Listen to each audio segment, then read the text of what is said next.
మేము ఇచ్చినటువంటి హామీల్ని వాగ్దానాల్ని అమలు చేసే ప్రక్రియలో చాలా లోతుగా అధ్యయనం చేసి అన్నింటినీ అమలు చేస్తూ ఉన్నాం. ప్రధానంగా ఇప్పటికే రాజీవ్ ఆరోగ్యశ్రీ 10 లక్షలకు సంబంధించి కానీ పెంచినటువంటి విధానం కానీ, రాష్ట్రంలో ఉన్న మహిళలందరికీ ఉచిత బస్సు రవాణా సౌకర్యం కల్పించడంలో కానీ,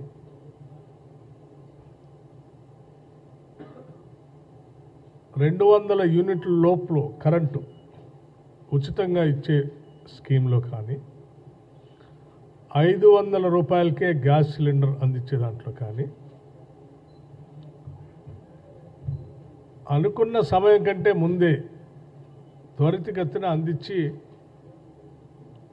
ముందుకు పోతూ ఉన్నాం. దాంతోపాటు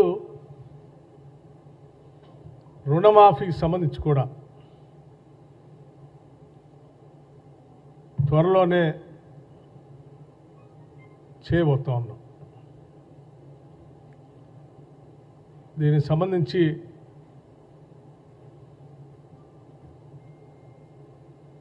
ఐదేళ్లు ₹1,00,000 రుణమాఫీ చేస్తామని అధికారంలో నడిచి 5 ఏళ్ళు పూర్తయితే కూడా ఆ ₹1,00,000 కూడా రుణమాఫీ చేయనటువంటి టీఆర్ఎస్ నాయకత్వం కాంగ్రెస్ ప్రభుత్వం రుణమాఫీ ఇంకా చేయట్లేదని అరిసి గీ పెడతా ఉన్నారు.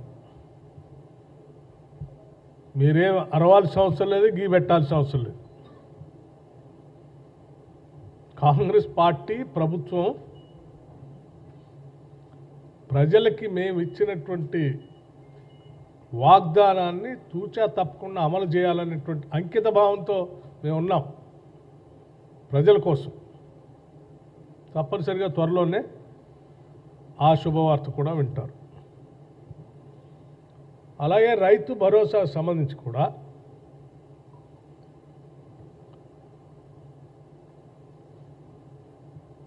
మేము రైతు బంధు నుంచి రైతు భరోసా చేసే ప్రక్రియలో ఇచ్చే రైతు భరోసా మొత్తం కూడా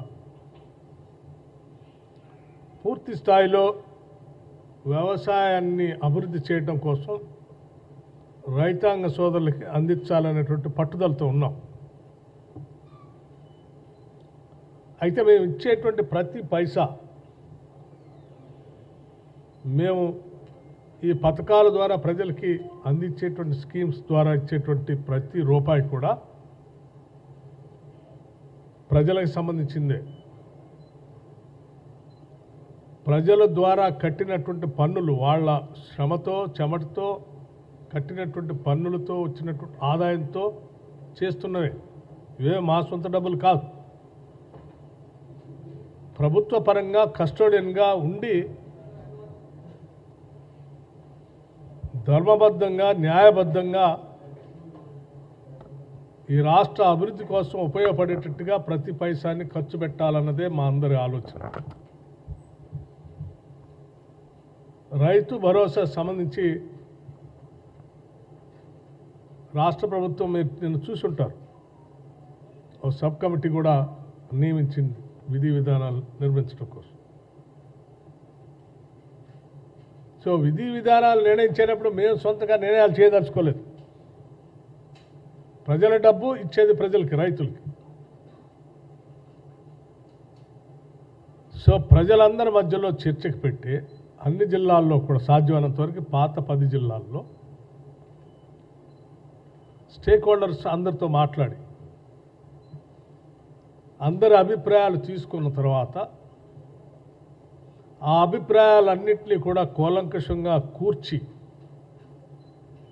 డెఫినెట్గా రేపొద్దున జరిగేటువంటి బడ్జెట్ సమావేశాల లోపలనే ఒక రిపోర్ట్ ప్రభుత్వానికి ఇచ్చి ఆ రిపోర్ట్ని అసెంబ్లీలో చర్చకు పెట్టి